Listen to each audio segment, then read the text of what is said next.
begitu umurnya lebih dan kekuasaannya bertambah dan dia sudah mendapat pengikutnya, dia memerintahkan hal-hal yang buruk. Bahkan benci dengan orang Yahudi dan orang Kristen. Jadi beda, si Mamat itu sebelum dia bertobat, sebelum diangkat jadi Bang Mamat, dia baik-baik belakangnya. Tapi begitu diangkat jadi Rasul, wah banyak tingkahnya, ajaran-ajarannya. Ngeri sekali.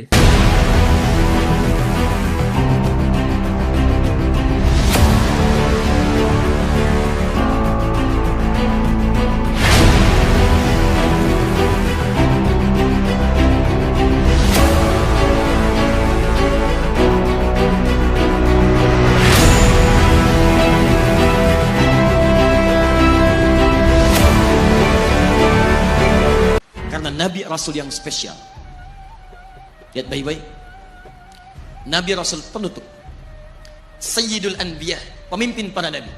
Saking spesialnya, namanya disebutkan 30 generasi sebelum kelahirannya dengan isyarat doa Nabi Ibrahim dan Nabi Ismail alaihi wassalam. Quran surah kedua ayat 129. Namanya disebutkan oleh Nabi Isa 600 tahun sebelum kelahirannya. Quran surah ke-61 ayat yang ke-6. Min ba'di ismuhu Ahmad. Taib. Maaf teman-teman sekalian, saking istimewanya Nabi ditunjukkan isyarat kemuliaannya lebih daripada nabi-nabi yang lainnya. Nabi Musa alaihissalam mau datang kepada Fir'aun. Begitu akan datang, beliau berdoa, Rabbi syrahli wa yassirli. Perhatikan, Musa menghadap Fir'aun, mau datang berdoa dulu baru dikabulkan. Rabbi syrahli sadri. Nabi Muhammad tidak berdoa, diberikan oleh Allah. Nabi Musa minta Rabbi syrahli sadri, Nabi Muhammad turun ayat alam nashrah laka sadrak.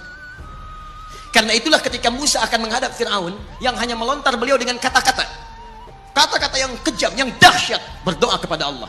Nabi Muhammad belum minta, diberi oleh Allah. Karena itu ketika dilempar bukan hanya dengan kata-kata, penduduk Taif melemparnya dengan batu, lempar dengan kemarahan, lempar dengan segala hal. Apa kata Nabi? Karena alam nashrah laka sadrak, kata Nabi, ya Rabb. Ketika dua malaikat penjaga bukit mengatakan, angkat tanganmu Muhammad, mud yadaika ila sabah, angkat tanganmu ke langit dan mohonkan kepada Allah supaya kami angkat gunung Taif untuk menghimpit mereka yang tidak punya sopan santun itu. Murka malaikat. Bagaimana Rasulnya dilempar dengan batu, berdarah menetes, bentengnya Zaid bin Thabit luar biasa, tidak mampu menghalanginya. Apa yang terjadi? Nabi, alam nashrah laka sadrak. Kalimat mulia mengalir di lisannya. Mohon jangan lakukan itu. Fa'innahum qaumun la ya'lamun. Mereka hanya belum mengetahui saja. Saya bermohon kepada Allah, kelak di bumi Taif ini akan nampak laki-laki, perempuan, besar, kecil, tua, muda yang akan mengatakan beriman kepada Allah dan Rasul-Nya. Lalu lantas beliau berkata kepada Allah dengan kalimat yang mengalir syahdu, dengan darah yang masih mengucur, dengan kalimat yang berbelas kepada Allah, Ilahi, ila man takiluni, am ila ba'idin yu'limuni, a ila qaribin yu'dhini, fa ana radin ya Rabb. Malam taghdab alayya, la hawla wa la quwwata illa billah. Ilahi, duhai Allah, ila man takiluni. Setelah dari sini yang saya dilempari, saya dihujat, kemana lagi engkau akan antarkan saya? A ila qaribin yu'dhini. Apakah ke tempat yang dekat dari sini dan saya akan disakiti lagi? Am ila ba'idin yu'limuni. Atau tempatnya masih jauh yang harus saya tempuh, tapi di tempat itu saya akan dihinakan lagi. Ana radin, saya ridha ya Allah. Malam taghdab alayya, sepanjang engkau yang tidak murka kepada saya. Alam nashrah laka sadrak. Manusia melempari, radin. Manusia menghujat, radin. Malam taghdab alayya, sepanjang engkau tidak murka kepada saya. Muhammad sallallahu alaihi wasallam. Musa berkata, wa yassirli amri, ringankan urusanku. Muhammad sallallahu alaihi wasallam dengan segala kemuliaannya turun ayat, wa nuyassiruka lil yusra. Wa nuyassiruka lil yusra. Karena itu Nabi Rasul dulu mukjizat tampak di depan mata. Ada yang menghidupkan orang mati dengan menyebut kalimat Allah biiznillah, biiznillah. Sampai maaf teman-teman sekalian, mukjizatnya ada, Rasulnya ada, di hadapannya Allah mau dicari dan dibunuh juga. Muhammad sallallahu alaihi wasallam, wa nuyassiruka lil yusra. Tidak banyak mukjizat seperti nabi-nabi dahulu, dengan turunnya satu mukjizat beriman kepada beliau sallallahu alaihi wasallam, bahkan nyaris orang-orang yang tidak pernah melihatnya. Lihat umat masa lalu. Kaumnya Musa, Musanya kelihatan, mukjizatnya bagus, tongkat dilempar jadi ular, tongkat dipukulkan ke batu, keluar 12 mata air. Quran surah kedua ayat ke-60. Apa yang terjadi? Umatnya masih belum mau beriman juga. Nabi Isa alaihissalam masih kelihatan, orangnya ada, nabinya ada, mukjizatnya ada, rasulnya ada, Libat luar biasa, mujizatnya luar biasa, istimewa. Tapi apa yang terjadi? Dicari-cari nabinya mau dibunuh. Belum beriman juga. Muhammad SAW spesial. Perhatikan. Kalau orangnya kelihatan Anda yakin, Anda beriman, itu wajar. Muhammad SAW. Ada orang yang tidak pernah melihatnya, tidak pernah menatapnya, mimpi pun belum tentu berjumpa dengannya, tapi mau beriman kepada Muhammad SAW. Antum pernah melihat Nabi SAW? Berjumpa dengan Nabi SAW? Maka beruntunglah antum, karena orang-orang yang beriman kepada Nabi SAW tanpa pernah melihatnya, itulah orang disebut oleh Nabi SAW sangat dirindukan oleh beliau. Satu kali beliau duduk dengan para sahabatnya mengatakan, ana mushtaqun bi ikhwani. Saya sekarang sedang merindukan saudara-saudara saya. Kata sahabatnya, alasna ikhwanak? Ya Rasulullah, bukankah kami saudara-saudaramu? Kata Nabi, bal antum ashabi. Kalian itu bukan saudara-saudaraku, kalian sahabat-sahabatku. Ikhwani humul ladzina lam yarawni walakinnahum yu'minuna bi. Saudara-saudaraku itu adalah orang-orang yang tidak pernah melihatku, tapi mereka mau beriman kepadaku. Jadi kalau Nabi saja merindukan antum, kenapa antum tidak merindukannya? Kalau Nabi menantikan kita di surga, kenapa kita tidak menjemput penantian itu? Karena itulah Muhammad SAW akan menjemput umatnya di surga dan tidak melangkahkan kaki ke dalamnya sebelum berkumpul umatnya dibimbing beliau oleh SAW ke surga. Allahumma salli wa sallim wa barik alaihi. Allahumma salli wa sallim wa barik alaihi. Allahumma salli wa sallim wa barik alaihi.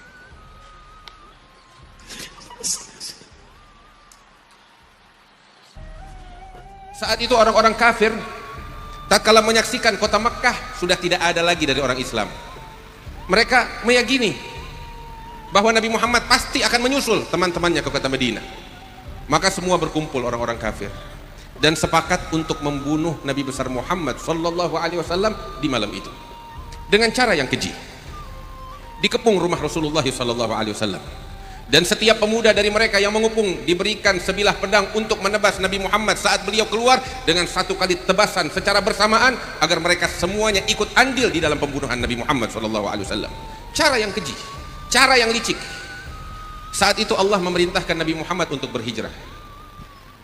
Sebelum berhijrah, beliau memanggil Ali bin Abi Thalib. Sayyidina Ali dipanggil oleh Rasulullah dan Rasulullah mengatakan, "Ya Ali, aku akan berangkat. Dan engkau, aku berikan satu tugas yang penting." Apa tugas yang diberikan oleh Rasulullah kepada Ali bin Abi Thalib? Ali bin Abi Thalib diperintahkan oleh Rasulullah untuk mengembalikan amanat titipan yang dititipkan oleh orang-orang kafir Quraisy kepada Rasulullah SAW. Ali bin Abi Thalib diperintahkan untuk mengembalikan titipan tersebut kepada mereka. Hadirin yang dimuliakan Allah, orang-orang kafir di Mekah, mereka bertahun-tahun menganiaya Nabi Muhammad SAW, membenci Nabi Muhammad, menghasut Rasulullah, mendengkinya, memeranginya, membunuhi para sahabatnya. Tetapi mereka apabila memiliki harta, barang berharga, emas, perak, mereka tidak mendapati tempat yang lebih aman untuk mereka titipkan harta berharga mereka kecuali kepada Rasulullah SAW. Subhanallah. Wal fadlu ma syahidat bihil a'da'u. Kemuliaan sejati adalah yang diakui oleh musuh. Mereka orang-orang kafir menitipkan barang berharga mereka kepada Rasulullah SAW. Mereka lebih percaya kepada Rasulullah sallallahu alaihi wasallam tatkala mereka menitipkan emas perak mereka daripada mereka percaya kepada istri mereka, anak mereka, suami mereka, ayah mereka. Mereka lebih percaya kepada Rasulullah sallallahu alaihi wasallam. Subhanallah. Harta berharga dititipkan oleh mereka kepada Rasulullah. Hadirin, saya kalau mau nitip barang berharga, saya nggak bakal nitip kepada orang yang saya benci. Tetapi kalau saya akan titip, kalau udah nggak ada lagi jalan, saya akan titip kepada orang yang saya benci. Nggak ada tempat yang lebih pantas kecuali di situ, ya mau nggak mau saya titipkan. Dan mereka para sahabat mendapatkan sosok Nabi Muhammad adalah sosok yang paling amanat, sosok yang terbaik. Hadirin, ketika saya titip barang berharga saya, emas saya, perak saya, uang saya miliaran, pasti saya akan menjaga hubungan saya dengan orang itu. Sebab kalau saya tidak menjaga hubungan saya dengan orang itu, bisa jadi uang saya akan dibawa pergi. Tetapi lihat, orang-orang kafir Mekah menitipkan barang berharga mereka, emas mereka, perak mereka kepada Rasulullah, dan mereka tetap mengganggu Rasulullah. Kenapa? Sebab mereka sadar betul, sekalipun mereka menganiaya Nabi Muhammad, tetap Rasulullah tidak akan mengkhianati mereka. Karena itu dengan nyaman mereka mengganggu Nabi Muhammad, menganiaya Nabi Muhammad, mendolimi Nabi Muhammad. Dengan nyaman mereka lakukan itu, padahal mereka tahu harta mereka di tangan Rasulullah, karena mereka sadar betul Rasulullah tidak akan pernah mengkhianati mereka.